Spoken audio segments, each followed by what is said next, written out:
Oke, Bismillahirrahmanirrahim. Oke. Assalamualaikum warahmatullahi wabarakatuh. Kita buka majelis kita hari ini dengan Al-Fatihah.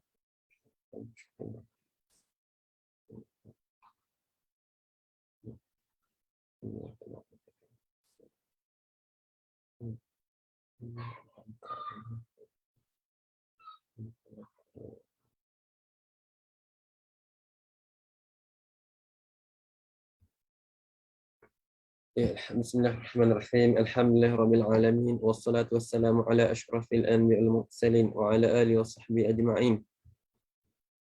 Amma ba'd. Alhamdulillah, insyaallah hari ini kita akan memulakan daurah akidah kita seri yang keempat bersama Ustaz Muhammad Hilmi bin Marjunid. Dia anda pun minta maaf tadi ada gangguan sikit dengan masalah teknikal pada laptop anda sendiri. Masalah lain sikit. Jadi anda pun tanpa membuang masa lagi, anda menjemput dan persilakanlah Ustaz Al-Fadhil. Ustaz, falyatafaddal mashkura.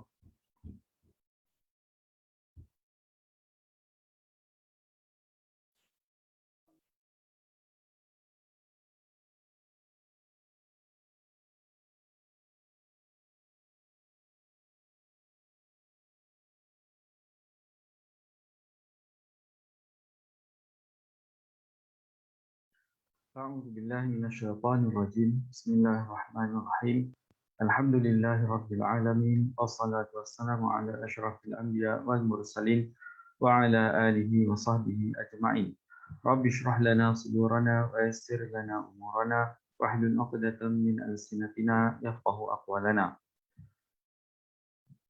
Baik, pada malam ini kita akan menyambung semula bacaan kitab Al-Lam'at untuk siri yang keempat, insya-Allah. Okay, pertama sekali saya akan sebelum ni ada soalan yang saya perlu cek balik. Jadi berkenaan tentang kupasan sifat kalam Allah Ta'ala ataupun kalam Allah Ta'ala yang didengari oleh Nabi Musa di sisi mazhab Maturidi. Adakah kupasan tersebut sama seperti Mu'tazilah? Baik, secara ringkas, pertama sekali apa yang apa yang Maturidi pegang tentang hal ini ialah bahawa yang didengari itu ataupun pertama sekali dia punya mukadimahnya ialah bahawa kalam Allah itu boleh didengari.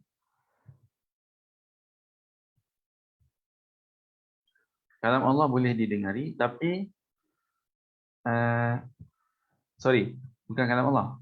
Yang Nabi Musa dengar bukanlah kalam Allah yang qadim, tetapi yang Nabi Musa dengar ialah perkara yang menunjukkan pada kalam Allah yang qadim itu. Maksudnya adal ila kalamillah ataupun adal ala kalamillahi ta'ala.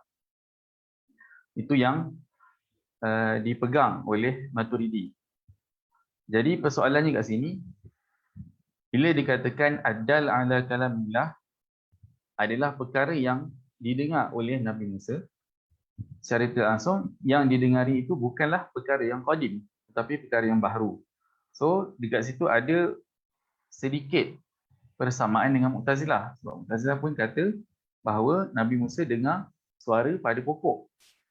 Cuma persoalannya kat sini,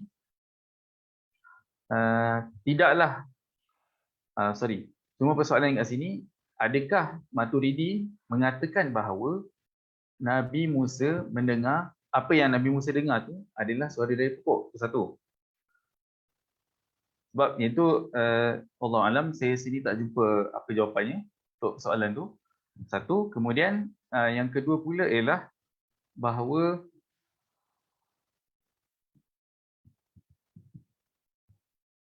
pendapat pertama sekali, dari satu segi Maturidi sama dengan Mu'tazilah, iaitu apa yang Nabi Musa dengar perkara yang baharu, maksudnya perkara yang menunjukkan pada kalam Allah.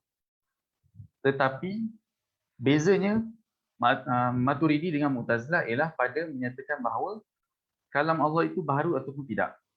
Sebab seperti saya katakan bahawa Mu'tazilah mempercayai bahawa kalam Allah ini baharu.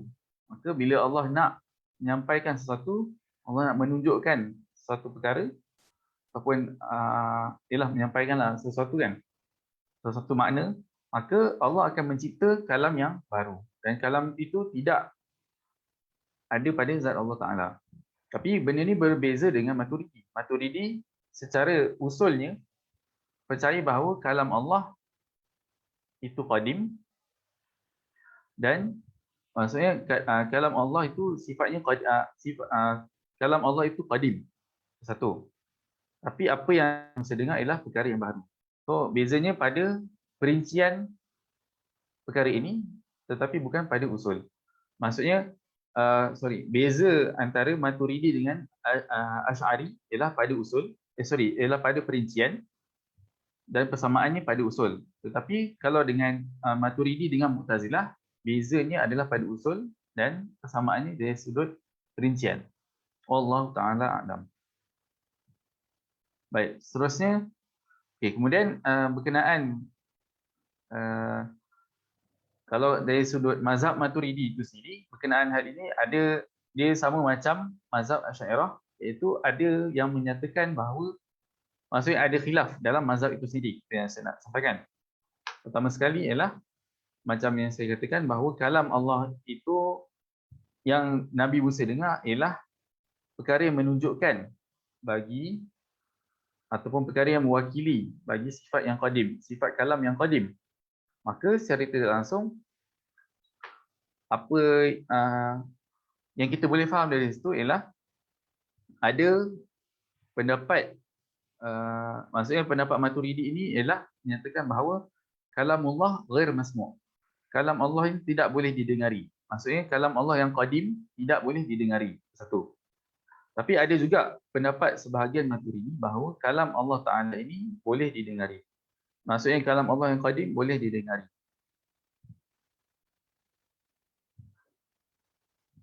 Allah Ta'ala a'lam. Okay. Jadi kita akan sambung semula bacaan kitab Al-Lam'at ini. Okay. Tajuk pada malam ini berkenaan tentang iradatullah Ta'ala wa iradatul abdi.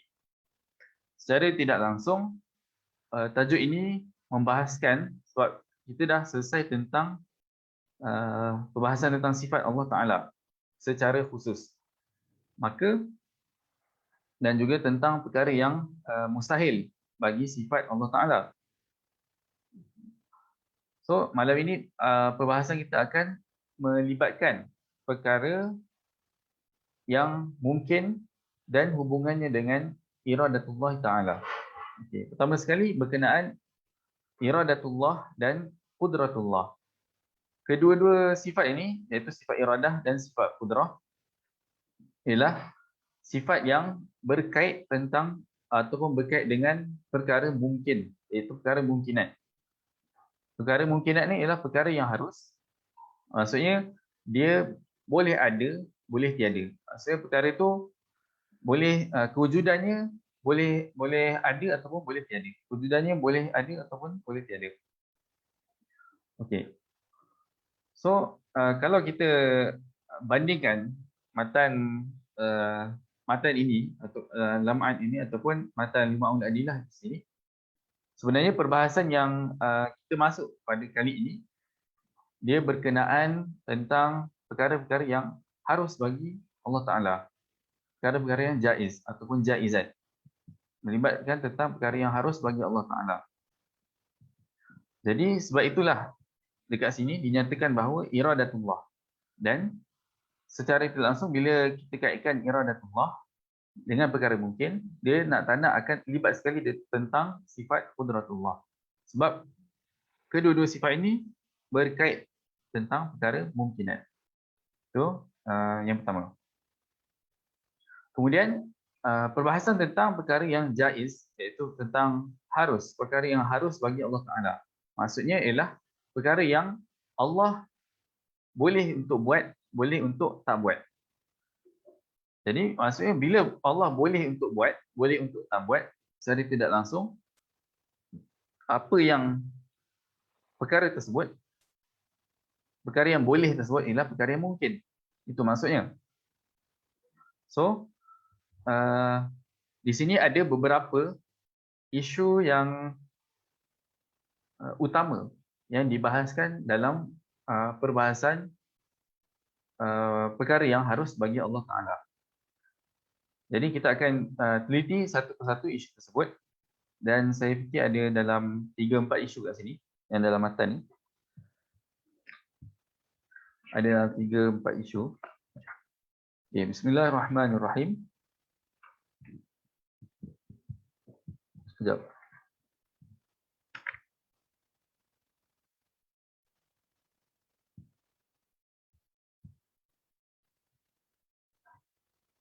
Ada dalam 4-5 isu lah.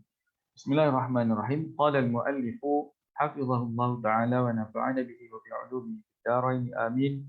Qala iradatullah ta'ala wa iradatul abdi. Maka kat sini kehendak Allah Ta'ala, maksudnya sifat ataupun kehendak itu sini, kehendak Allah Ta'ala dan kehendak hamba ataupun dirujuk sebagai manusia kat sini.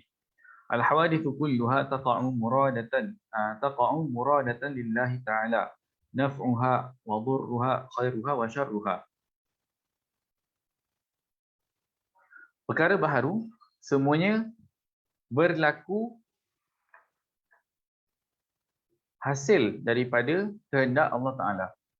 Sama ada perkara itu baik ataupun buruk ataupun bermanfaat, maksudnya memberikan kebaikan ataupun memudaratkan. So secara tak langsung perkara yang Allah kehendaki itu bukanlah semuanya baik, bukan, yalah, maksudnya perkara yang Allah cipta bukanlah semuanya kita lihat. Kita sebagai manusia, bukan, kita tak lihat benda itu semuanya baik, sebab ada yang buruk, ada yang baik. Jadi benda ni secara tak langsung nak menyatakan bahawa Allah mencipta semua perkara. Ini berbeza dengan Mu'tazilah. Mu'tazilah menyatakan bahawa Allah mencipta perkara yang baik ataupun yang terbaik sahaja.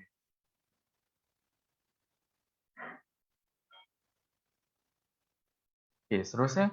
Falamma dalalna ala anna Rabb subhanahu wa ta'ala khaliqun li jami'il hawadithi, tarattaba ala dhalika annahu muridun lima khalaq, qasidun ila ibda'i maqtara.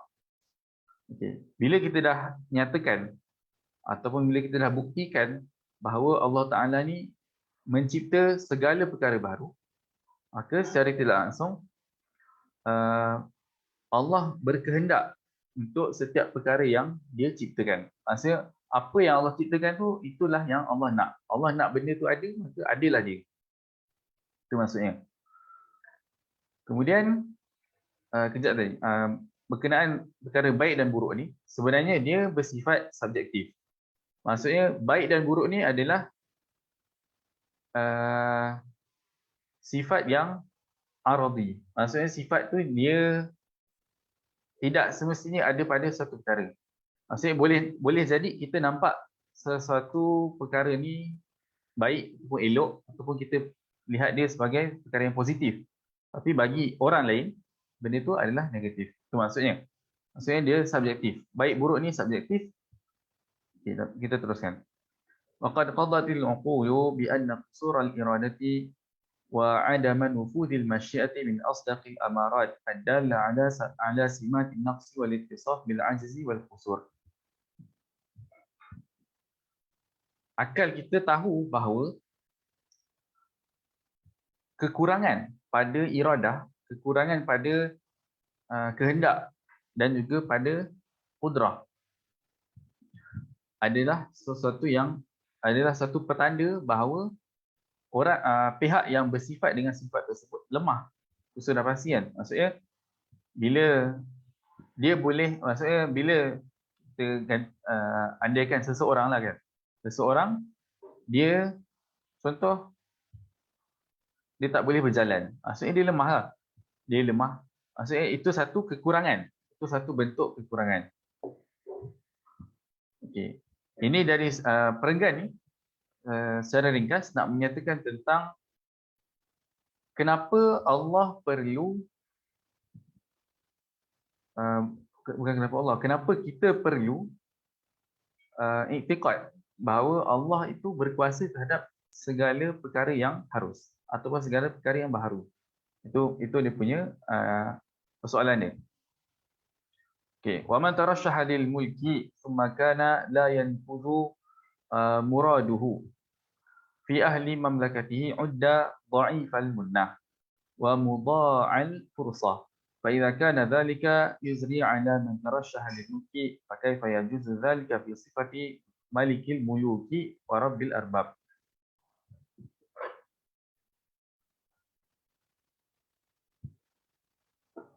Okey. Seseorang yang dia ada peluang untuk berkuasa, itu untuk dalam konteks contoh ni adalah untuk menjadi raja lah kan. Seseorang yang ada peluang untuk menjadi raja tapi dia tak gunakan. Tapi bila dah jadi dia tak gunakan sepenuhnya kuasa dia. Dia tak memerintah dengan baik, maka itu dikira sebagai orang yang lemah. Sebab dia tak gunakan peluang yang dia ada. Dia ada potensi tapi dia tak gunakan potensi tersebut. Kemudian udda dha'ifal nah wa mudha'al fursah. Dia mensia-siakan peluang tersebut.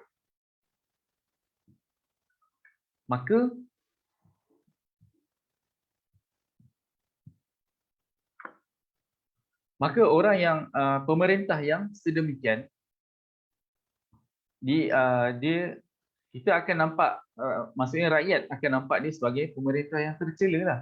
Sebab dia tak buat dia tak gunakan peluang yang dia ada tu dengan sebaik mungkin. Maka kat situ itulah perumpamaan bagi Allah Taala. Fa kaifa yajuzu dzalika fi sifati malikil muluk wa rabbil arbab. Maka bagaimana pula jika sedemikian halnya bagi raja kepada segala raja, iaitu Allah Taala.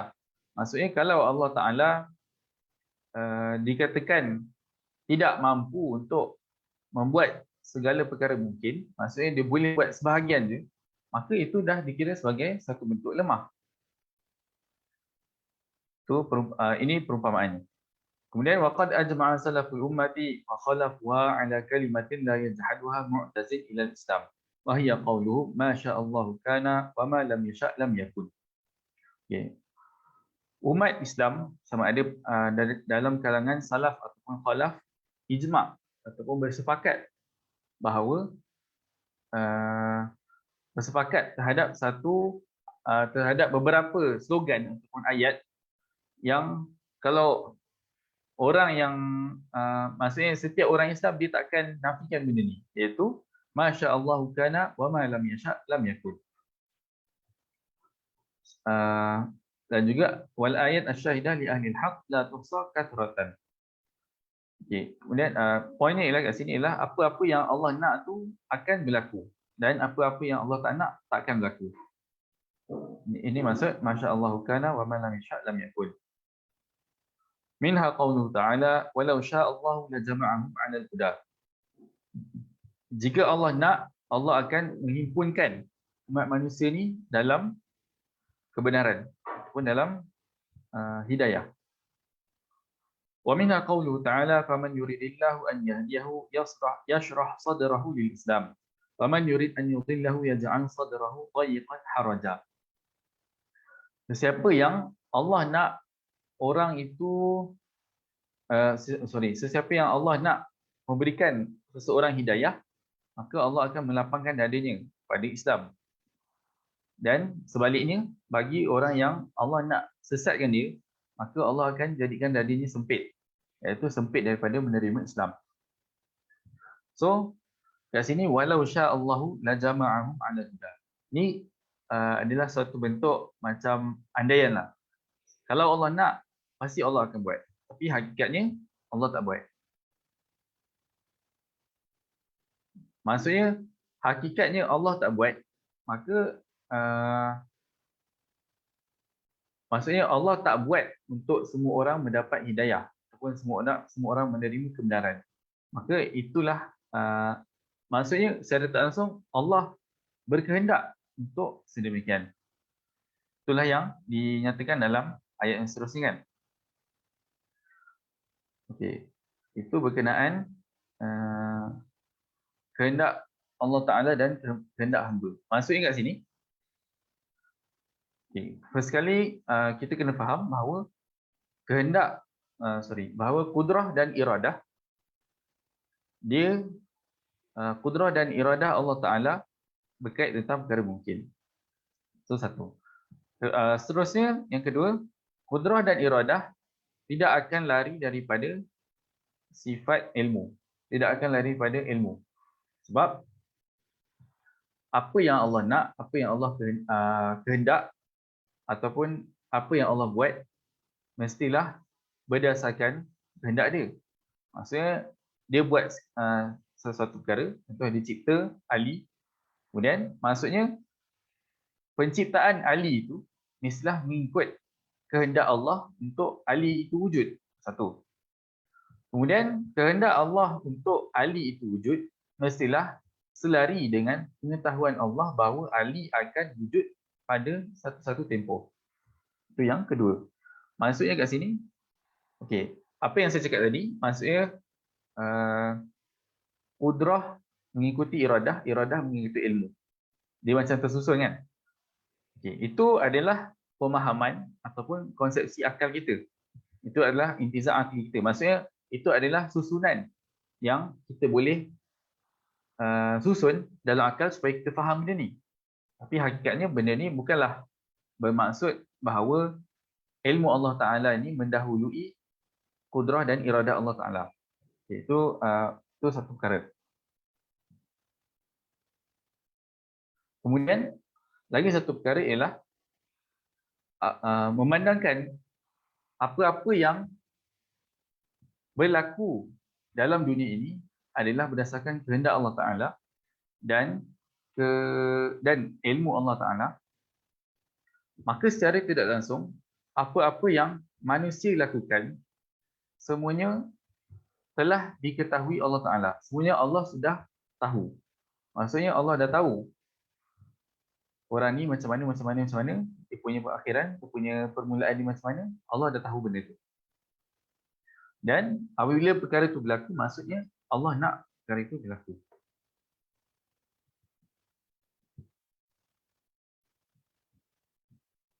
Okey. Okay, saya rasa itu je untuk yang bahagian ni tentang kehendak dan kehendak Allah Ta'ala dan juga kehendak manusia. Okey, sekejap lagi satu. Maksudnya, apa-apa yang manusia kehendak, apa-apa yang manusia mahu, ataupun apa-apa yang manusia laksanakan, secara tidak langsung, dia semestinya tidak akan menyalahi ilmu Allah Ta'ala. Dan tidak akan menyalahi kehendak dan kudrah Allah Ta'ala. Itu maksudnya. Sebab perkara yang lebih khusus, dia akan terkandung dalam perkara yang lebih umum. Maka kat sini, perkara yang lebih khusus tu ialah perbuatan manusia. Manakala perkara yang lebih umum ialah kehendak, kudrah dan juga ilmu Allah Ta'ala. Allah Ta'ala a'lam. Okey, kemudian kita akan membahaskan tentang ru'yatullah Ta'ala. Maksudnya, perbahasan tentang ru'yatullah ini ialah bermaksud perbahasan tentang adakah boleh untuk melihat Allah Ta'ala. Adakah boleh untuk melihat Allah Ta'ala secara mutlak. Maksudnya, boleh ke tak? Itu je. Tapi, dia ada qaid dia ataupun ada dia punya perincian dia ialah sama ada boleh untuk lihat Allah Ta'ala ini berlaku di dunia ataupun di akhirat. Okey, kemudian madhabu ahli al-haqqi anna al-bari ta'ala mar'iyun wa yajuzu an yarahu ar-ra'una bil absar wad dalilu ala jawazi ar-ru'yati aqlan anna ar-rabb subhanahu wa ta'ala mawjudun wa kullu mawjudin mar'i. Okay, mazhab ahli al-haq iaitu mazhab ahli sunnah wal jamaah. Ahli sunnah wal jamaah berpegang bahawa Allah Ta'ala ini mar'i, maksudnya boleh dilihat. Wa yajuzu an yarahu ar-ra'un bil absar, boleh dilihat dengan penglihatan. Okey. Sekarang ni persoalannya ialah adakah penglihatan itu mata? So jawapannya ialah tidak. Mata ialah alat melihat. Alat melihat. Penglihatan pula ialah deria. Deria penglihatan. Maksudnya deria penglihatan ni Dia tidak kalau secara apa yang Allah cipta di dunia ini, dari penglihatan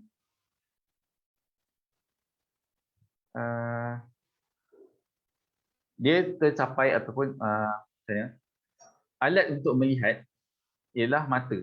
Maksudnya Allah menciptakan mata untuk kita melihat. Tapi itu adalah hukum adat. Maksudnya boleh untuk perkara itu tak berlaku. Okay. Boleh untuk perkara tak berlaku. Maksudnya secara tak langsung kita boleh untuk melihat tanpa adanya mata. Sebab apa yang kita lihat ni dengan menggunakan mata adalah pertama sekali perkara yang ada di hadapan kita, iaitu dia berhadapan dengan mata. Itu satu. Kemudian jaraknya sesuai dengan kemampuan mata, iaitu dia tak boleh jauh sangat tak nampak apa-apa, tak boleh dekat sangat pun boleh jadi tak nampak langsung. Sebab bila dekat sangat terlalu besar, maka kita tak tahu benda tu apa. Satu. Kemudian kena ada cahaya. Maksudnya kita nak melihat, mestilah ada cahaya. Okey. Pertama sekali kalau kita lihat tanpa adanya cahaya, maksudnya lihat itu tidak akan berlaku tanpa ada cahaya. Sebab untuk kita manusia, kita kena lihat dengan adanya cahaya. Tapi kita perkara ni, macam mana kita tahu benda ni adalah hukum adat?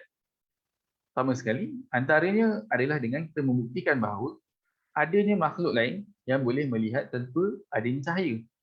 Sebab benda ni memang betul. Ada je makhluk yang boleh lihat pada waktu malam, iaitu haiwan yang nocturnal. Haiwan yang nocturnal adalah haiwan yang aktif pada waktu malam, iaitu dia boleh lihat pada waktu malam, tapi dia tak boleh lihat pada waktu siang. So ini secara tidak langsung, cahaya sebagai keperluan untuk melihat merupakan hukum adat. Sebab ada haiwan lain, ada makhluk lain yang boleh lihat tanpa memerlukan cahaya. Itu satu. Kemudian melihat yang memerlukan jarak tertentu ataupun jarak yang sesuai, itu pun adalah satu hukum adat. Sebab boleh jadi kita lihat perkara yang jauh, tapi maksudnya kita lihat perkara yang jauh dan kita memang jauh daripada benda tu, tapi kita boleh lihat dia, maksudnya kita boleh lihat seolah-olah dia dekat. Sebab kita guna teropong. Maka itu adalah satu bentuk hukum adat kan. Kemudian bila kita boleh lihat satu perkara tanpa kita perlukan cahaya, tanpa perlukan jarak. Contohnya lihat dalam mimpi. Sebab apa yang kita lihat dalam mimpi itu adalah satu bentuk penglihatan. Maksudnya penglihatan tu berlaku sebab adanya deria penglihatan. Maksudnya kita ada deria penglihatan dan kita lihat sesuatu perkara. Okey. Kemudian kemudian wad dalilu ala jawazir ru'yah aqlan anna Rabb subhanahu wa ta'ala mawjudun wa kullu mawjudin mar'i. Okay, ini adalah illah ataupun sebab yang dinyatakan oleh ahli sunnah bahawa kenapa Allah boleh lihat. Maka Allah boleh lihat, illah ataupun sebab Allah boleh lihat adalah kerana Allah itu wujud. Perkara apa maksudnya? Kita boleh lihat apa-apa perkara selagi perkara itu wujud. Itulah yang dipegang oleh Ahlussunnah wal Jamaah. Sama juga kes ni kalau dalam berkenaan sifat kalam, mendengar sifat kalam tu. Kalau di sisi Asy'ariyah menyatakan bahawa kenapa Nabi Musa boleh mendengar kalam Allah yang qadim? Sebabnya ialah kalam Allah itu wujud. Maksudnya ilah boleh dengar, ilah wujud.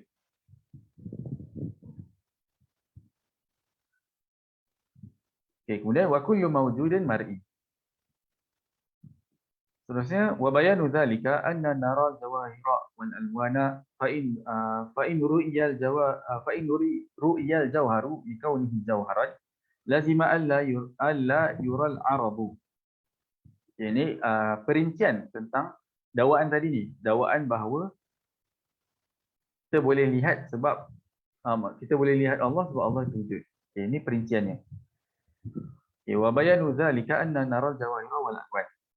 Kita boleh lihat jauhar ataupun jisim ataupun objek tertentu dan juga kita boleh lihat warna. Fa in ru'yal jauharu li kaunihi jauharan. Jika jauhar itu boleh dilihat sebab dia adalah jauhar, maka secara tidak langsung kita tidak boleh lihat arad. Sebab kat sini kenapa dia pisah-pisahkan ni? Pisah-pisahkan iaitu satu jauhar, satu alwan. Alwan ni adalah arad kan? Sebab dia sebabnya untuk kita mensabitkan apakah yang kita lihat itu sebenarnya. Itulah sebab di dalam perincian ini, dalam perincian hujah ini dipisahkan antara jauhar dengan arad. Okey. Kemudian fa in ru'yal jawharu li kaunihi jawharan lazim alla yural arad. Okey, kalau jauhar itu boleh dilihat atas illah ataupun atas sebab dia itu jauhar, maka semestinya kita tak boleh lihat arad. Wa in ru'ya li wujudihima lazima an yura kullu mawjud. Okey, jika arad dengan jauhar itu kedua-duanya boleh dilihat sebab kedua-duanya ada, maka kita boleh lihat setiap perkara yang wujud. Wal bari subhanahu mawjud fasaha an yura. Maka kat sini sebab fa in ru'yal jawharu li kaunihi jawharan lazima an la yural arad. So andaian ni salah. Sebab kita sini boleh lihat warna. Sedangkan warna itu bukanlah contoh warna ataupun perkara benda yang bergerak. Maksudnya kereta tu bergerak. Jadi kita nampak satu ada objek kereta, satu nampak pergerakan itu sini. Berlakunya pergerakan. So kita nampak, sebenarnya kita nampak dua perkara, iaitu satu kereta dan satu lagi pergerakan. Maka kita nampak jauhar dan arad. So apakah sebab kita nampak? Sebab kedua-dua itu wujud. Maka secara tidak langsung, bila kita nyatakan bahawa illah kita boleh nampak, sebab iaitu illah ataupun sebab kita boleh nampak kereta itu bergerak ialah kerana jauhar dan arad itu wujud. Maksud illah itu adalah wujud, maka secara tidak langsung kita pun boleh nampak Allah Ta'ala sebab Allah Ta'ala itu wujud. Ini adalah hujah akal, hujah akli. Okay, seterusnya wala yuqalu innama yura ma yura li huduthihi.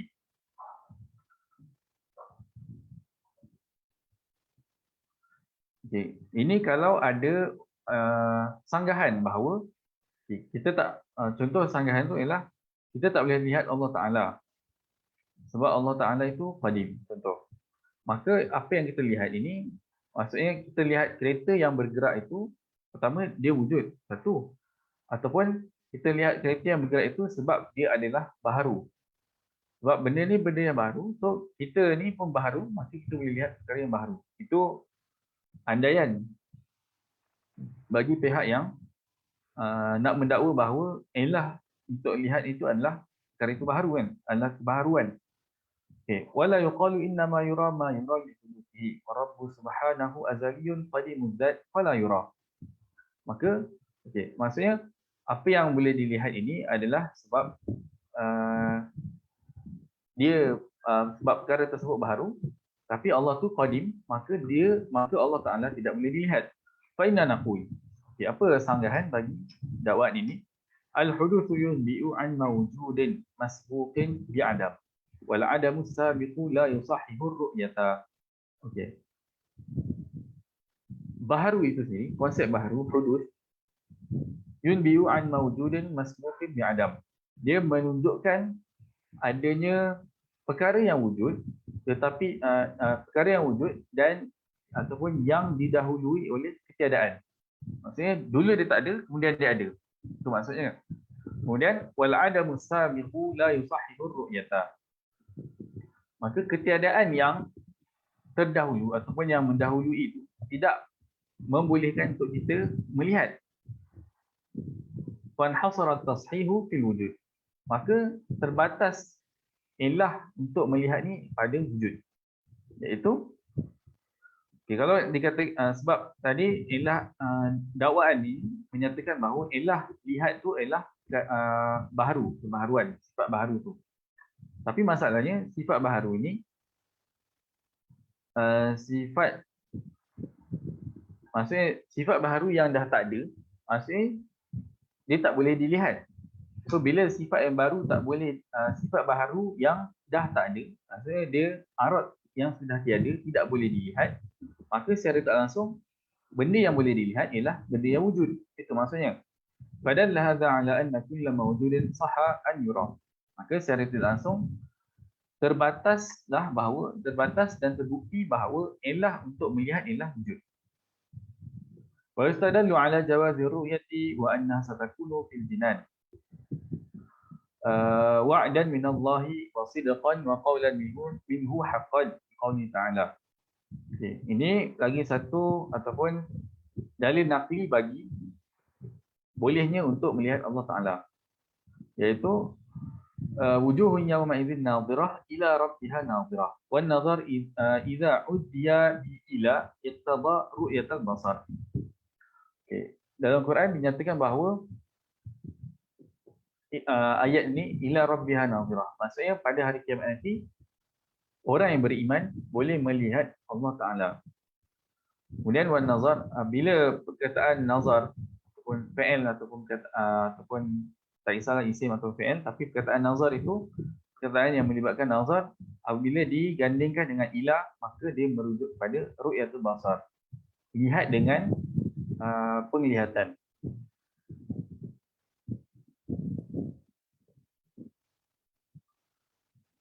Okey. So memandangkan Asy'ariyah ataupun ahli sunnah berpegang bahawa Allah Ta'ala boleh dilihat, maka ada pula golongan lain yang menyatakan bahawa Allah Ta'ala tidak boleh dilihat. Sebab kalau Allah Ta'ala boleh dilihat, maka secara tidak langsung Allah Ta'ala ada jisim. Sebab golongan ini menggunakan hukum adat sebagaimana kita lihat dan mengkiaskannya buat Allah Ta'ala. Maksudnya sebab kita di dunia ni nak lihat perlu ada jarak yang sesuai, cahaya, mata, maka secara tidak langsung mereka menyatakan bahawa melihat Allah Ta'ala pada hari akhirat kelak memerlukan 3 perkara tersebut, iaitu jarak yang sesuai, cahaya dan alat penglihatan itu, iaitu mata. Maka berkenaan ayat ini mereka mentakwilkan perkataan nazirah itu sebagai menunggu. Maksudnya orang yang beriman ini menunggu Allah Ta'ala. So kalau kita di sisi ahli sunnah kita menyatakan bahawa ila rabbiha nazirah bermaksud orang yang beriman melihat Allah Ta'ala. Baliknya golongan yang menafikan ru'yatullah menyatakan bahawa orang yang beriman menunggu Allah Ta'ala.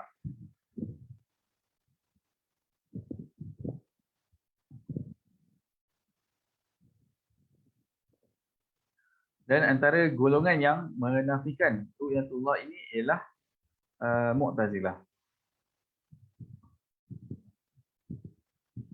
Okey, seterusnya.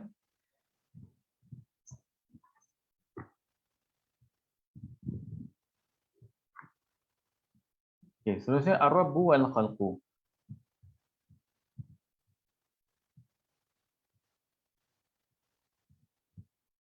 Sekejap.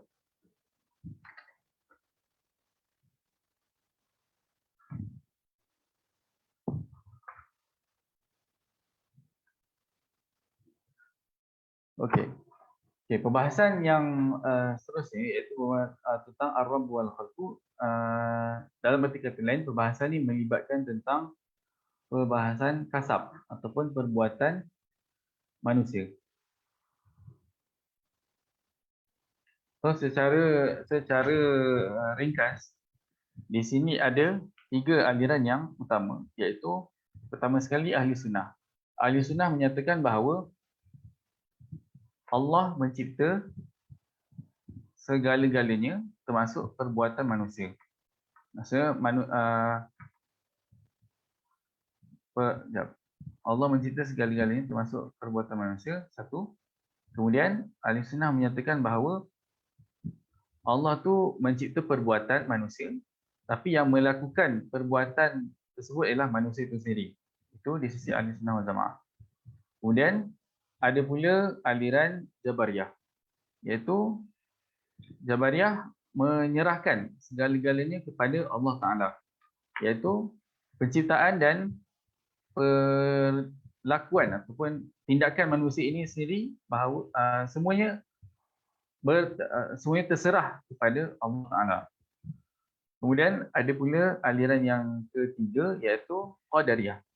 Qadariyah menyatakan bahawa Allah mencipta, pertama sekali Qadariyah menyatakan bahawa manusia mencipta perbuatan manusia itu sendiri. Tetapi apa-apa yang bukan perbuatan manusia, maka itu adalah ciptaan Allah Ta'ala.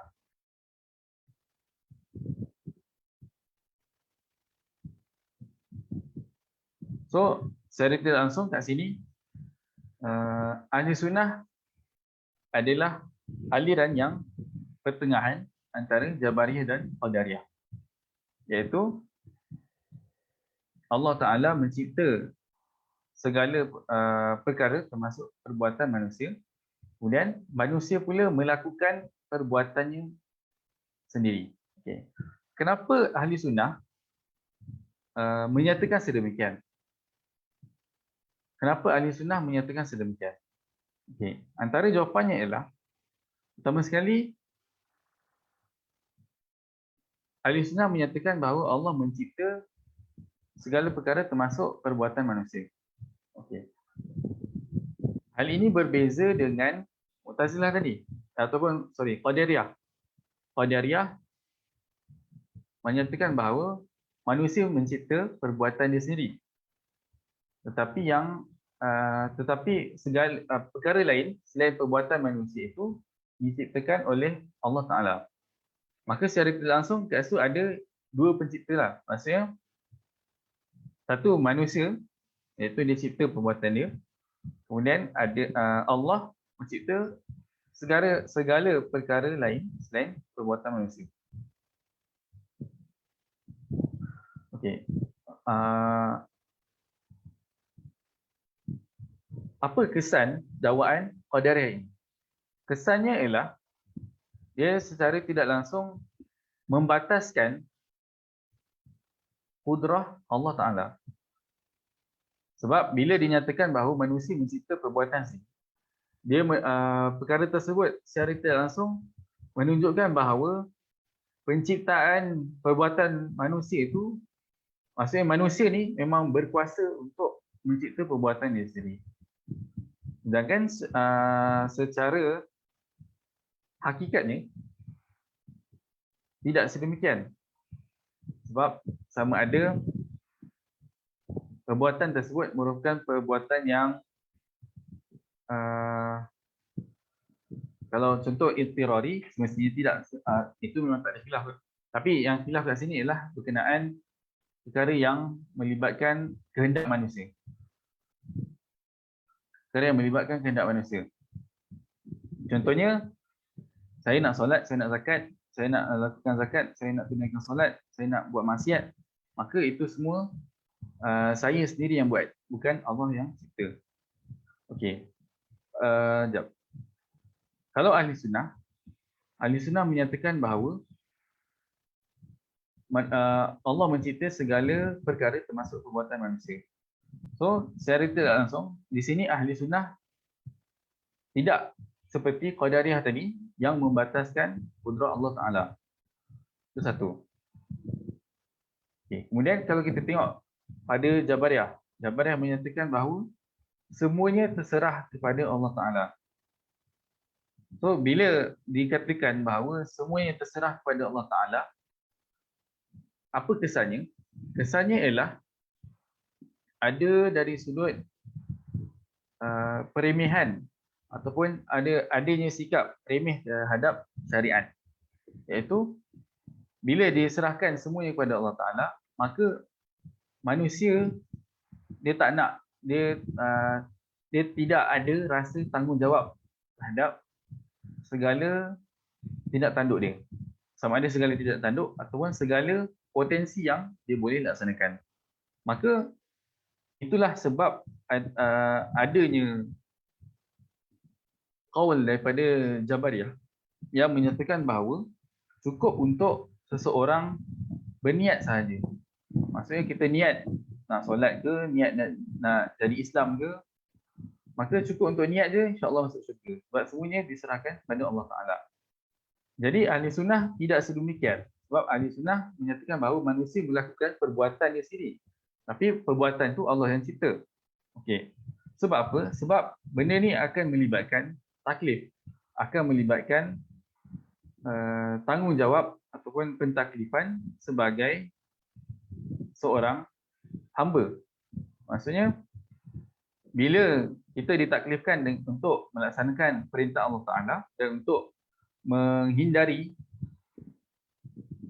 larangan Allah Ta'ala secara tidak langsung, di situ adanya penisbahan pahala dosa terhadap manusia. Maksudnya di situ nampaklah ataupun di situ wujud tanggungjawab untuk manusia ikut apa yang Allah Ta'ala perintah dan jauhkan diri daripada apa yang Allah Ta'ala larang. Okay. Itu secara ringkas berkenaan hal ini. Kemudian berkenaan apa yang Ahli Sunnah pegang, maka Ahli Sunnah berpegang, tadi saya kata bahawa Allah Ta'ala mencipta. Maksudnya penciptaan perbuatan manusia itu dinamakan sebagai khalq. Dia punya istilah dia khalq. Maksudnya cipta lah kan. Kemudian apa pula istilah yang dinamakan bagi manusia yang melakukan perbuatan dia? Itu dinamakan sebagai kasab, kasbun. Jadi ini adalah, kasbun ialah satu istilah atau satu konsep yang dikemukakan oleh Imam Abul Hasan Al-Asy'ari bagi mendepani golongan Jabariyah dan golongan Qadariyah. Maksudnya ialah suatu penyelesaian bagi jalan pertengahan antara Jabariyah dan Qadariyah. Wallahu a'lam. Okay. Ar-Rabbu wal khalqu. Ar-Rabbu subhanahu wa ta'ala mutafarridun bi khalqil makhluqat fala khaliqa siwahu wala mubdi'a ghairuhu. Allah Ta'ala tunggal dalam mencipta segala perkara, segala ciptaan, segala makhluk. So secara tak langsung kat sini dah berbeza dengan Qadariyah. Sebenarnya Qadariyah ini juga sebenarnya kelompok yang dinamakan sebagai Qadariyah ini ialah Mu'tazilah. Itu satu. Tapi kenapa dinamakan sebagai Qadariyah? Sebab perkara ini melibatkan perbuatan manusia. Maksudnya bila isu ini berkait tentang perbuatan manusia, maka kelompok itu dinamakan sebagai Qadariyah berbanding Mu'tazilah. Tapi secara umumnya mereka Qadariyah itu adalah Mu'tazilah itu sendiri. Okey. Kemudian wa kullu hadithin Allah Ta'ala muhdithuhu. Setiap perkara baharu Allah Ta'ala jualah yang menciptanya. Wa dalilu ala tafarrudi Rabbi Ta'ala bil khalqi qawluhu Ta'ala. Dalil bagi ketunggalan ataupun keesaan Allah Ta'ala dalam penciptaan ialah afaman yakhluqu kama la yakhluq afala tadhakkarun. Wajhul istidlali bil ayati anna Allah Ta'ala tamaddaha bil khalqi wa athna ala nafsihi bidzalika walau syarakahu fihi ghairu la batalat faidatut tamadduh. Okey. Kat sini yang kata bahawa afaman yakhluqu kama la yakhluq. Sini ayat ni menunjukkan bahawa Allah memuji dirinya sendiri berkenaan penciptaan. Maka kalau ada pihak lain yang mencipta, maksudnya yang sama seperti Allah, iaitu ada kemampuan mencipta, maka terbatallah pujian terhadap dirinya sendiri dalam ayat ini. Maka secara tak langsung inilah benda ni bersalahan dengan apa yang Mu'tazilah katakan tadi kan. iaitu bahawa manusia mencipta perbuatan dia sendiri. Kemudian wakadzalika yastadillu biqauli ta'ala. Wakadzalika yustadallu biqauli ta'ala Allahu rabbukum la ilaha illahu khaliqu kulli syai' fa'buduhu. Wa qauluhu ta'ala qulillahu khaliqu kulli syai' wa huwal wahidul qahhar. Okey, secara kemudian ayat ini kedua-dua ayat ini menyatakan bahawa Allah lah pencipta yang tunggal. ثم الدليل من حيث العقل على أن الرب تعالى منفرد بالإيجاد والاختراع أن الأفعال دالة على علم فاعلها. Kemudian hujah yang seterusnya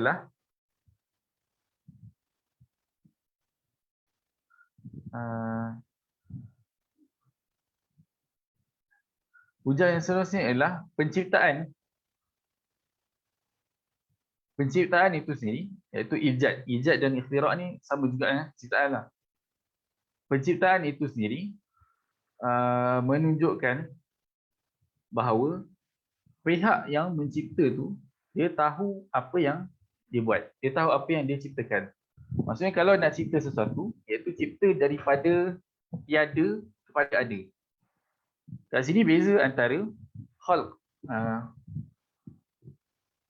dengan, boleh jadi kalau tak silap saya, khalq dengan iftira' ataupun saya ingat dia punya term lain, tapi poinnya ialah khalq ni menunjukkan bahawa penciptaan tu daripada tiada kepada ada. Maksudnya daripada tak ada langsung kepada ada. Bukan khalq dengan iftira', khalq dengan Allah Alam, mungkin dengan kasab kalau tak silap. Okay. Tapi main point dia ialah beza antara mencipta daripada tiada kepada ada dengan mencipta daripada unsur yang ada kemudian menghasilkan sesuatu yang baru. Okay. Contoh Allah Ta'ala mencipta mencipta apa-apa makhluk daripada tiada kepada ada, itu kita boleh faham. Kemudian bezanya dengan kita nak buat roti. Kita buat roti, kita memerlukan bahan tertentu.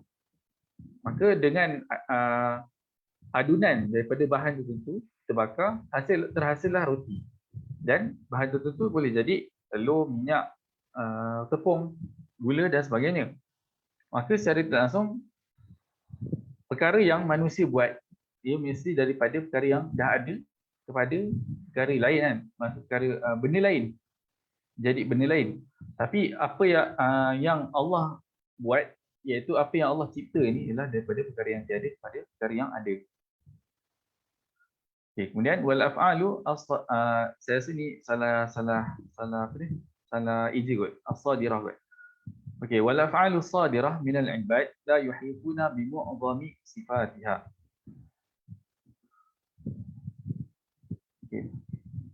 Tadi kata bahawa pihak yang tunggal dalam penciptaan, dia mesti tahu segala perkara yang ataupun segala perkara yang dicipta. Maksudnya secara tak langsung dia daripada tiada kepada ada.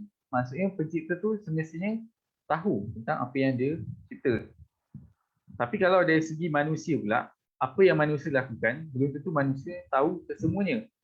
Contoh, kalau kita berjalan pun kita tak sedar kita dah berapa langkah. Itu maksudnya di sini.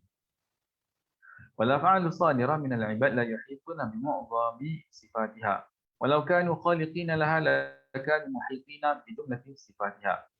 Kalau manusia tahu setiap perkara yang manusia cipta, ni andaian lah kan. Maksud, kalau diandaikan bahawa manusia itu mencipta perbuatan di sini, maka sudah tentu manusia tahu setiap perkara yang diciptakan. So, itulah perbezaan antara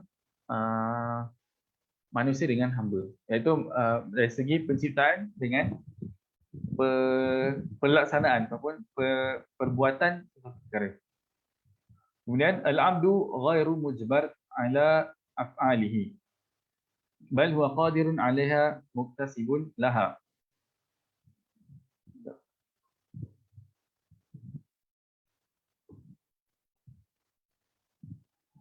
manusia tidaklah terpaksa terhadap perbuatannya. Maksudnya poin dia kat sini, okey. Bal huwa qadirun 'alaiha muktasibun laha. Maksudnya manusia ada kemampuan untuk melakukan sesuatu perkara. Ini untuk menolak Jabariyah tadi tu yang menyerahkan segala-galanya kepada Allah Taala.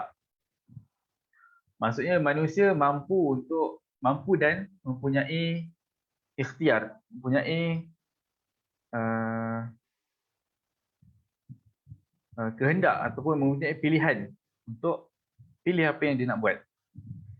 Al-'abdu ghairu mujbar ala af'alihi bal huwa qadirun 'alaiha muktasibun laha.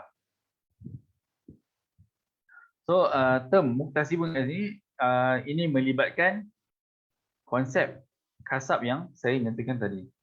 Wa dalilu 'ala isbatil qudrati lil 'abdi anna al-'aqila yufarriqu baina an tarta'ida yaduhu wa baina an yuharrikaha qasdan. Okay, buktinya bahawa manusia ada kemampuan, memiliki kemampuan tertentu ialah kita boleh membezakan antara tangan yang bergetar dengan tangan yang bergerak sebab kita nak dia bergerak.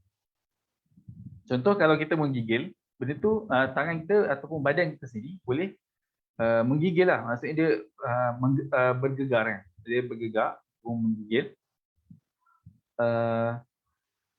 Itu boleh jadi bukanlah dalam kekuasaan kita, bukanlah dalam kemampuan dan kehendak kita, tapi disebabkan perkara itu berlaku disebabkan sekeliling kita, iaitu contoh suasana yang sejuk.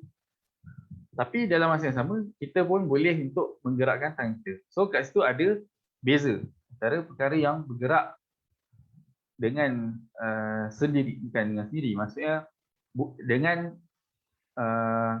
bukan pilihan kita dengan satu, kemudian perkara yang berlaku disebabkan pilihan kita sendiri. Okay. So kat situ hal ini menunjukkan bahawa manusia ada kemampuan, ada qudrah. Wa ma'na kaunihi muktasiban annahu qadirun 'ala fi'lihi wa in lam takun qudratuhu mu'athiratan fi iqa'il maqdur. Okay, makna manusia muktasib ataupun makna manusia adanya kasab ialah manusia mampu untuk melakukan sesuatu perkara.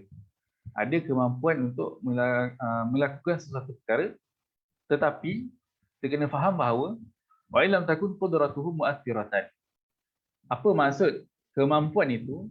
Ialah kemampuan itu bukanlah adanya unsur takfir, iaitu memberikan kesan fi iqa'il maqdur, dalam menghasilkan perkara yang mampu dilakukan, perkara yang makdur. Okey.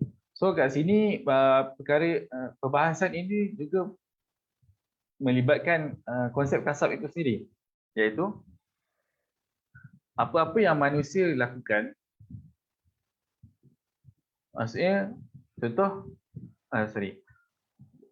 teori dulu. Apa-apa yang manusia lakukan, dia tidak semestinya akan memberikan kesan. Okay, apa maksudnya? Maksudnya ialah kalau manusia melakukan suatu perkara, kesan yang terbit itu atau maksudnya perkara yang terbit daripada apa-apa yang manusia lakukan itu hanyalah bersifat hukum adat. Itu satu. Hanya bersifat hukum adat. Kemudian perkara yang berlaku tersebut adalah hasil ciptaan Allah Ta'ala juga. Itu yang kita kena faham. Maksudnya kat sini, boleh jadi kita nak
Ramai sebab Ustaz yang internet terputus sekejap.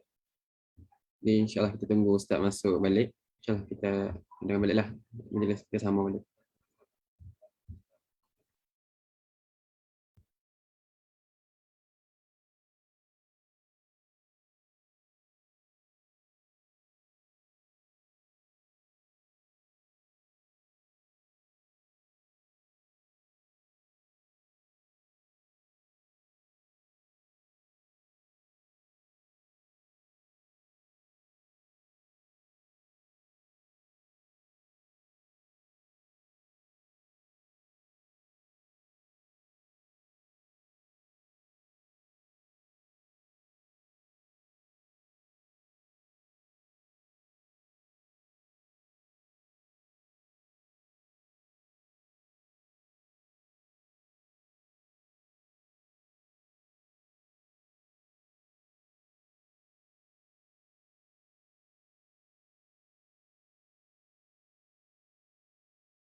Lo dengar ke?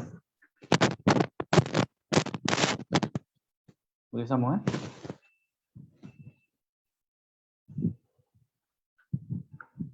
Dengar Ustaz. Boleh sambung Boleh Ustaz. InsyaAllah. Bismillahirrahmanirrahim. Minta maaf ada internet saya putus. Okey, kemudian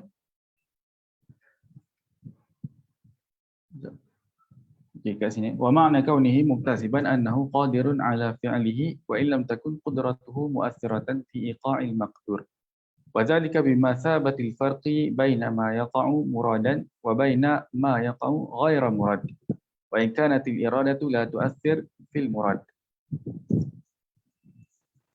Okey, perkara ini melibatkan tentang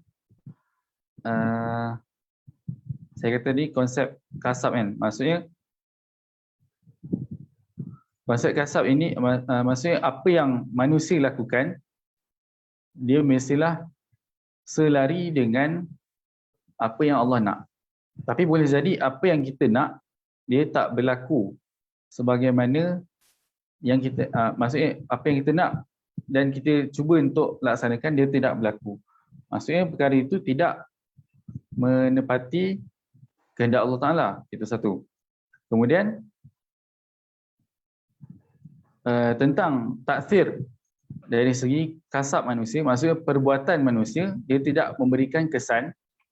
Perkara ini adalah seperti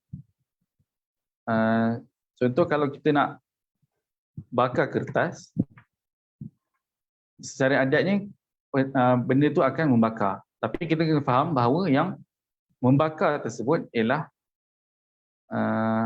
maksudnya bukanlah daripada kita sendiri, tapi Allah ciptakan pembakaran pada kertas apabila adanya api. Okey, itu contohnya. So apa kaitan? Sekejap, saya nak cakap. Apa perkara ini inilah konsep kasab yang dipegang oleh ahli sunnah. Jadi ada pihak yang melihat bahawa konsep kasab ini ialah suatu maksud seolah-olah manusia ni tidak mampu untuk buat apa-apa langsung. Maksudnya ialah manusia tidak mampu buat apa-apa langsung sebab semuanya adalah berdasarkan kehendak Allah Taala. So perspektif ini terbit daripada Orientalis. Iaitu Orientalis nak menyatakan bahawa umat Islam ni mundur sejak Imam Ghazali. Ini satu contoh. Ini satu dakwaan. So apa kaitan dakwaan ini dengan, apa kaitan konsep kasab dengan apa yang Imam Ghazali nyatakan ni? Sebab Imam Ghazali mengkritik falasifah dan juga hukama dalam tahap falasifah, dan antara kritikan Imam Ghazali tersebut adalah berkenaan konsep sebab dan akibat. Sebab di sisi contoh hukama dan juga falasifah, mereka menyatakan bahawa sebab dan akibat ini mesti berlaku. Maksudnya kalau kita katakan api itu membakar, maka di sisi mereka, hukama dan juga falasifah, api mesti membakar. Api tak boleh tak membakar. Tapi sedangkan benda ni kita faham api itu membakar disebabkan atas jalan adat. Maksudnya bila Allah nak pembakaran berlaku daripada api, maka perkara itu boleh berlaku. Maka perkara ini juga boleh dibuktikan daripada mukjizat Nabi Ibrahim. Nabi Ibrahim dibakar dengan api tapi beliau tidak, baginda tidak terbakar. Maksudnya kat situ api itu ada tapi pembakaran tu tidak berlaku. So kat situ secara tidak langsung nak menyatakan bahawa manusia mungkin boleh menghidupkan api, tapi pembakaran itu boleh jadi berlaku dan boleh jadi tak berlaku. Ini secara faham akli. Maksudnya secara kita nak faham perkara ini dari konsep hukum akal. Maksudnya pembakaran, kita boleh faham bahawa pembakaran boleh berlaku ataupun tidak berlaku apabila ada api. So, perkara yang sama juga kita boleh faham bahawa pembakaran boleh berlaku dan boleh untuk tidak berlaku kalau tak ada api. Sebab, contoh kalau kita katakan guna cahaya. Guna cahaya iaitu guna kanta pembesar. Kalau kita fokuskan cahaya itu pada kertas, so boleh berlaku pembakaran, tapi kita katakan api tak ada. So kat sini secara tak langsung kita boleh faham benda ni sebab dan akibat ni berlaku kerana hukum adat. Itu satu. Okey, seterusnya ialah apa-apa yang manusia lakukan juga bersifat hukum adat. Maksudnya boleh jadi apa yang manusia lakukan tapi dia berlaku ataupun tidak berlaku. So poin yang dia nak hubung kait perkara ini dengan konsep kasab tu ialah perkara yang berlaku ataupun kesan yang berlaku iaitu taksir. Taksir itu adalah daripada Allah Ta'ala. Maksudnya Allah Ta'ala boleh untuk menciptakan kesan sesuatu perkara ataupun tidak menciptakan kesan tersebut. Maksudnya tidak semestinya apa yang manusia lakukan kesannya akan berlaku. Maksud ada kesan tertentu yang akan berlaku. Itu tidak semestinya. Kemudian itu yang kedua. Kemudian yang seterusnya ialah penisbahan berlakunya kesan. Penisbahan berlakunya kesan tersebut ataupun penisbahan taksir itu dinisbahkan kepada Allah Ta'ala. Maksudnya dinisbahkan kepada Allah Ta'ala sebagai pencipta kesan tersebut. Bukanlah kesan tersebut diciptakan oleh manusia. Itu maksudnya. Sebab perkara ini pun akan melibatkan konsep tawalud. Ada satu konsep namanya tawalud, dan konsep inilah yang dipelopori oleh Mu'tazilah berkenaan taksir. Sebab Mu'tazilah tadi saya katakan mereka mendakwa bahawa manusia mencipta perbuatan dia sendiri. So, apa kesan daripada penciptaan ataupun apa kesan daripada penciptaan perbuatan manusia? So, dia kaitkan dengan konsep tawalud. Okey, itu secara ringkas. Maksudnya tawalud, okey, maksudnya contoh kalau saya menggunakan pemahaman Mu'tazilah, saya bakar, so saya bakar kertas, so kertas itu terbakar, maksudnya saya mencipta pembakaran pada kertas tu. Inilah konsep tawalud yang digunakan oleh Mu'tazilah. Sedangkan kita sebagai ahli sunnah, kita menyatakan bahawa semua perkara ini berlaku dengan penciptaan Allah Ta'ala. Itu maksudnya.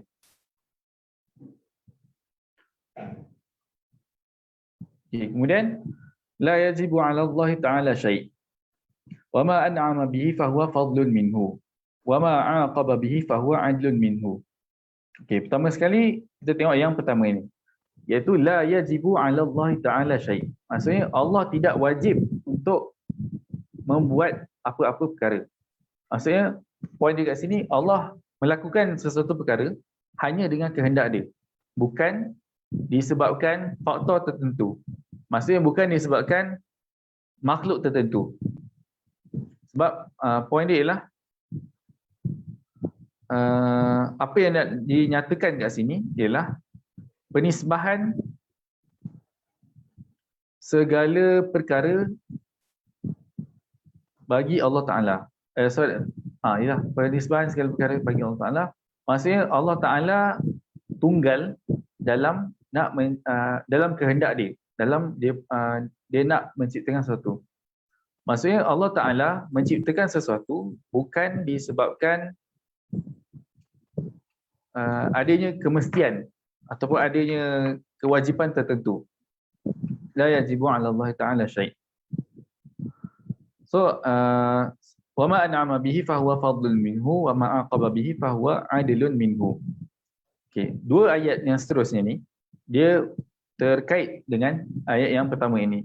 Maksudnya apa yang Allah beri sebagai nikmat, apa yang Allah kurniakan sebagai nikmat, maka itu adalah sesuatu fadlun minhu. Maksudnya kelebihan ataupun itu adalah itu kurniaan yang Allah nak bagilah kan. Kemudian wa ma aqaba bihi fa huwa 'adlun minhu. Apa yang Allah bagi balasan buruk, maka itu adalah keadilan daripada dia. Yang an'ama ni bersifat ini melibatkan tentang balasan baik. Maksudnya balasan baik yang Allah nak bagi, maka itu adalah rahmat daripada Allah Ta'ala. Balasan buruk yang Allah bagi, itu adalah keadilan daripada Allah Ta'ala. Maksudnya ini secara prinsipnya, dan kita boleh, sebab benda ni sebab tadi dah nyatakan la yajib 'ala Allah Ta'ala syai'. Allah tidak wajib untuk melakukan sesuatu perkara, melakukan apa-apa perkara, maka secara tidak langsung kita boleh andaikan bahawa boleh jadi orang yang taat itu diberikan balasan buruk, kemudian orang yang berbuat maksiat diberikan balasan baik. Sebab perkara ini terlibat tentang la yajib 'ala Allah Ta'ala syai'. Allah tidak wajib melakukan apa-apa perkara. Maka Allah boleh untuk tidak memberikan balasan baik, boleh untuk tidak memberikan balasan buruk. Okey. Tapi disebabkan Allah Ta'ala dah janji dalam Al-Quran, maksudnya Allah Ta'ala dah menyatakan janji balasan baik untuk orang yang membuat ketaatan dan janji memberikan balasan buruk untuk pelaku maksiat, maka secara tak langsung perkara tu jadi satu kewajipan, tapi wajib tu adalah secara li ghairi. Dia wajib li ghairi sebab adanya syariat menyatakan sedemikian.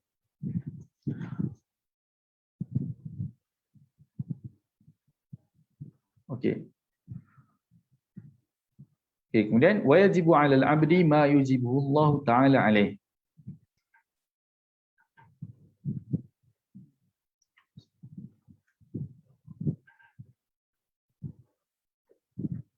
Wala yustafadu bimujarradil 'uquli wujubu syai'in bal jami'ul ahkamil muta'alliqati bitaklif mutalaqqatun min qadiyati syar'i wa mujibis sam'i. Okey. Seterusnya bahagian ni, ayat yang kedua ni, baris yang kedua dan ketiga, perkara ini merujuk kepada konsep tahsin wa taqbih al-aqliyain. dan asy-syar'iyyain. Secara ringkas, tahsin wa tatbih ialah maksudnya secara ringkas dia berkait tentang kita melihat sesuatu perkara sebagai baik atau buruk, adakah ia berlandaskan akal kita sendiri ataupun berlandaskan syarak. Okey, di sisi Asy'ariyah ataupun di sisi ahli sunnah berpandangan bahawa tahsin wa taqbih ni berlaku secara syarak. Maksudnya kita lihat sesuatu perkara baik atau buruk berlandaskan syarak. Tapi kalau di sisi Mu'tazilah, mereka melihat bahawa baik atau buruk ini berlaku berlandaskan akal. Kemudian contoh dalam kes ni ialah berkenaan ma'rifatullah. Sejauh mana kita wajib mengenali Allah Ta'ala. Okey. So di sisi ahli sunnah, kita wajib mengetahui Allah Ta'ala sebab perkara ini sudah dinyatakan ataupun sudah diperintahkan oleh syarak. Maksudnya diperintahkan dalam Quran dan Sunnah untuk kenal Allah Ta'ala. Maksudnya ataupun Nabi perintahkan kita untuk mengenal Allah Ta'ala, maka benda itu jadi wajib. Tapi di sisi Mu'tazilah sebagai contoh, mereka berpandangan bahawa kalau diandaikan Nabi tidak diutuskan, maka manusia tetap wajib untuk mengenal Allah Ta'ala. So kenapa mereka menyatakan macam ni? Sebab mereka mendakwa bahawa akal tu sendiri boleh tahu benda tu wajib. Maksudnya akal dengan sendirinya boleh tahu bahawa mengenal Allah ini ataupun ma'rifatullah ini hukumnya wajib. So guys, itulah beza antara tahsin wa taqbih asy-syar'iyyain dengan al-aqliyain. Okey, itu secara ringkas. Wa dalilu ala annahu la yajib 'ala Allahi syai'un anna haqiqatal wajibi ma yastawjibul lawma bitarkihi. Okey, wa Rabb subhanahu wa ta'ala yata'ala 'anil ta'arrudi lidzalik. Okey.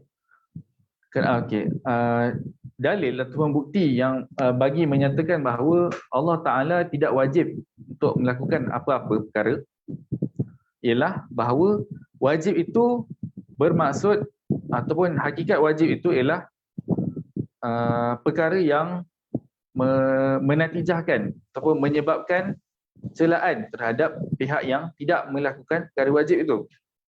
So, secara tak langsung, kalau kita andaikan bahawa Allah wajib melakukan sekian-sekian, maka ini pun akan menyebabkan ini akan menyebabkan bahawa Allah itu nampak ada kekurangan lah. Sebab dia tak melakukan perkara yang wajib. Itu maksudnya. Ma yastawjibul laum bitarkihi. Sebab Allah tak melakukan perkara yang wajib, maka itu adalah satu bentuk kekurangan terhadap Allah Ta'ala. Sedangkan Allah Ta'ala tidak wajib melakukan apa-apa perkara. Okey. Daripada perbahasan tentang la yajibu 'ala Allah Ta'ala syai', ada banyak isu yang boleh terhasil. Pertama sekali antaranya ialah contoh isu tentang pengutusan Rasul ataupun pengutusan Nabi, maksudnya bi'atsatul anbiya. Maksudnya perkara ini melibatkan tentang adakah pengutusan Rasul ini wajib ke atas Allah Ta'ala. So kalau kita di sisi ahli sunnah, kita percaya bahawa pengutusan Rasul ini tidak wajib. Maksudnya tidak wajib li dzati. Tapi sebab Allah Ta'ala dah buat macam tu, maka dia dah jadi wajib li ghairi. Sebab benda tu dah memang ada kan.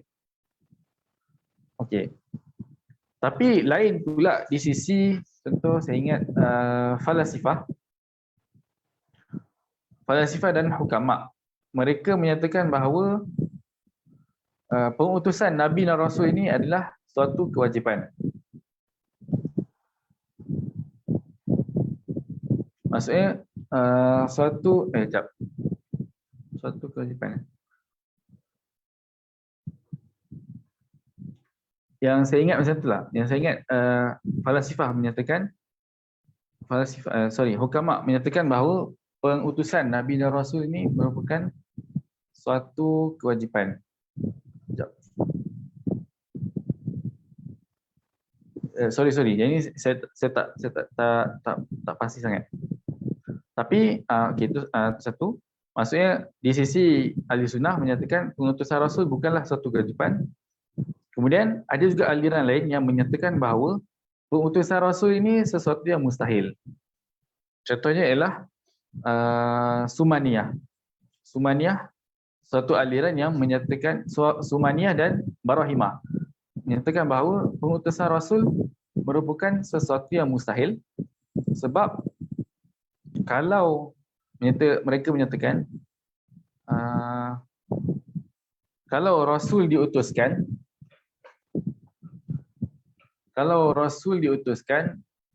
maka mereka pasti akan berdusta terhadap Tuhan. Itu dia punya dia punya dakwaan dia orang. Jadi wallahu taala alam bisawab. Saya fikir ini sahaja untuk malam ini. Kalau ada soalan boleh tanya.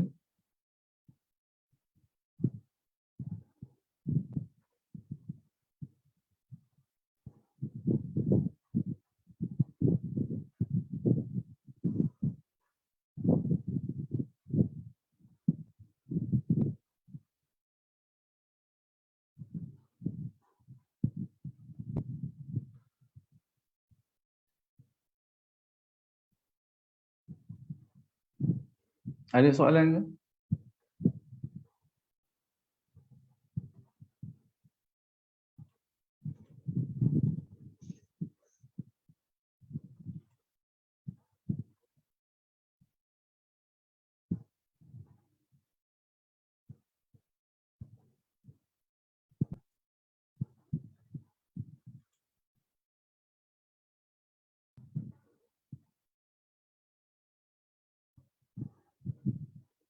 Ada sebarang soalan?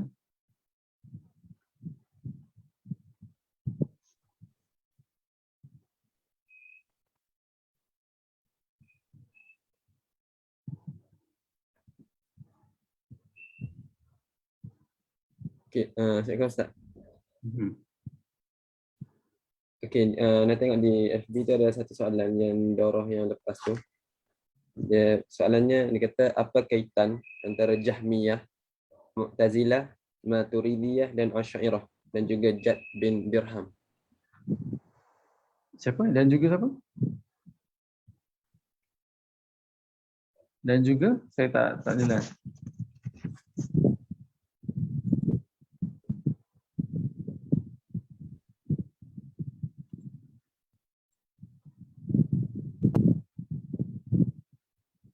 Saya tak jelas soalan tadi. Ulang balik, boleh ulang balik?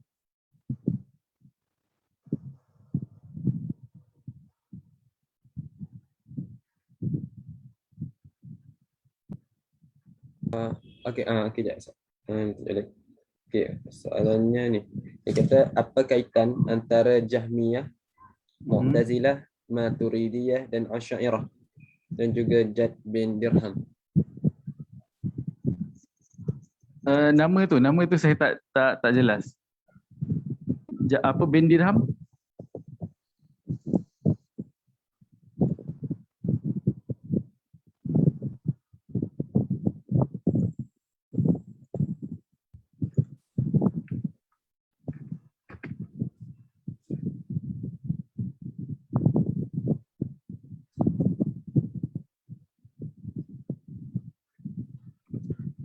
Tapi kalau okey, saya tak dengar nama tu, tapi kalau ditanyakan apa kaitan antara apa tadi Jahmiyah, Mu'tazilah, Asy'ariyah, Maturidiyah dan Maturidiyah.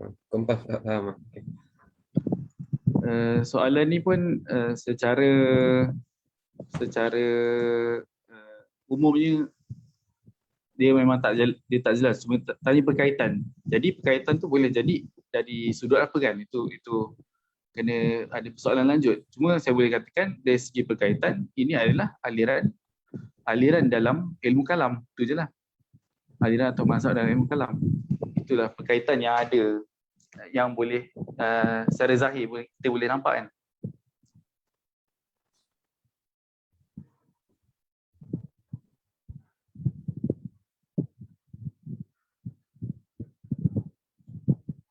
Ada soalan lain?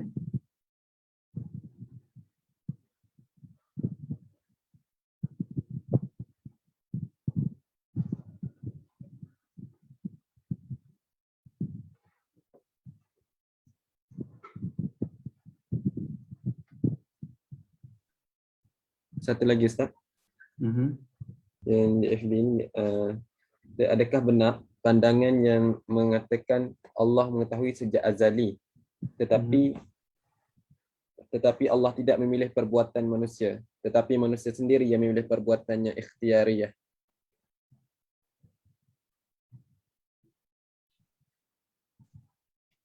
Allah tahu sejak azali, tapi Allah tidak memilih perbuatan manusia. Tapi manusia sendiri yang memilih perbuatannya. Ikhtiariyah.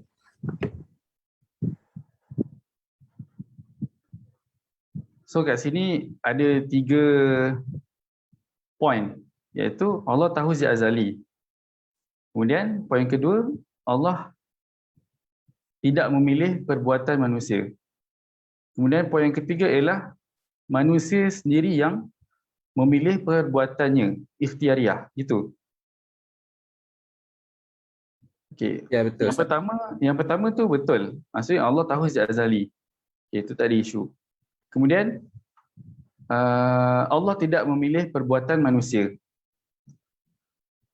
Kemudian itu yang kedua. Seterusnya ialah manusia sendiri yang memilih perbuatannya ikhtiariyah. Okay. Saya pergi yang ketiga dulu.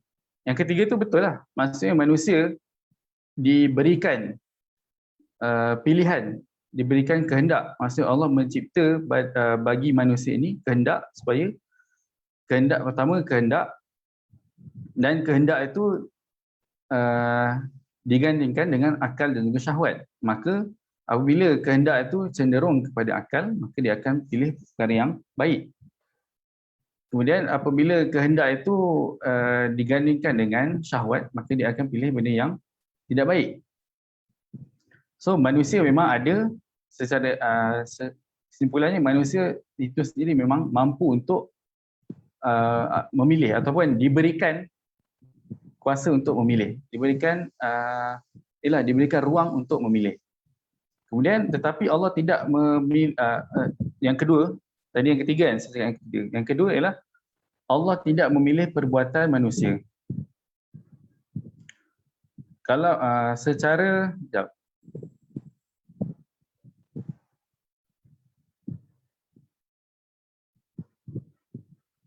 Allah tidak memilih perbuatan manusia. Kalau kita lihat dari aspek bahawa iradah Allah ini mencakupi semua perkara, maka benda ini salah. Kenyataan kedua itu salah. Maksudnya Allah, okey, kalau kita tengok benda ni secara mutlak kan, maksudnya Allah tidak memilih perbuatan manusia, maksudnya perkara itu salah sebab dia akan membataskan perbuatan manusia kan. Betul lah. Membataskan iradah dan kudrah Allah Ta'ala, ataupun iradah itu sendiri, iradah Allah Ta'ala. Sebab bila dikatakan Allah tidak memilih perbuatan manusia, maka iradah Allah itu terhad. Sebab Allah tak mampu nak pilih kan. Itu dari segi maksud tu. So saya lihat, so kalau okey, tu dari segi kita cerakinkan soalan tersebut kepada 3 premis tadi kan. Kita jadikan dia sebagai 3 premis. Kemudian kalau kita ambil kira, okey, Allah tahu sejak azali, Kemudian Allah tidak memilih perbuatan manusia. Kemudian tetapi manusia sendiri yang memilih perbuatannya ikhtiariah. Okay. Saya fikir yang untuk yang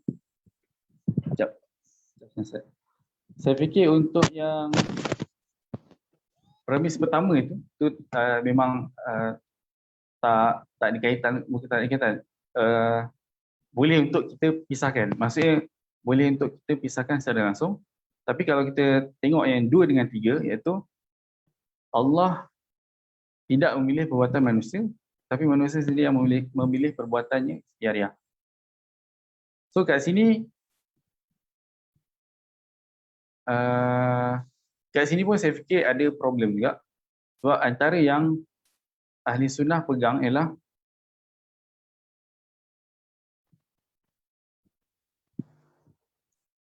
konsep al-abdu majburun fi suratil mukhtar. Maksudnya manusia itu sebenarnya dia dalam manusia sebenarnya terpaksa majbur dalam keadaan dia ada pilihan. Faham tak? Maksudnya dalam secara surah, secara luaran dia ada pilihan, tapi hakikatnya dia majbur. Dia terikat dengan kehendak Allah Taala itu sendiri. So kalau kita faham konsep ni, maksudnya premis kedua tu salah. Premis kedua dan ketiga kalau dikaitkan premis kedua dan ketiga, so salah. Maksudnya bila dicerakinkan kepada 3 premis, maka kedua tu salah, 1 dan 3 betul. Kemudian bila dikaitkan antara 2 dengan 3 pun tetap salah. Maksudnya 2 tu tetap salah lah, itu maksud saya.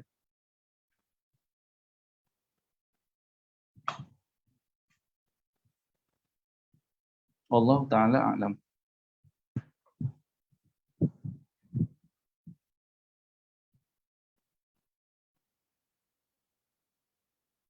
Okay, saya rasa itu je kot.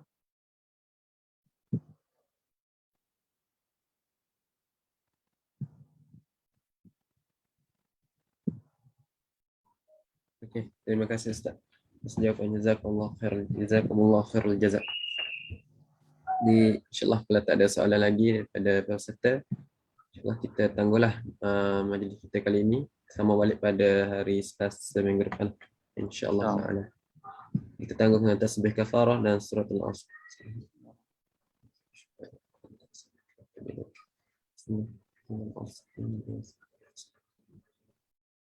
Assalamualaikum warahmatullahi wabarakatuh. Waalaikumsalam.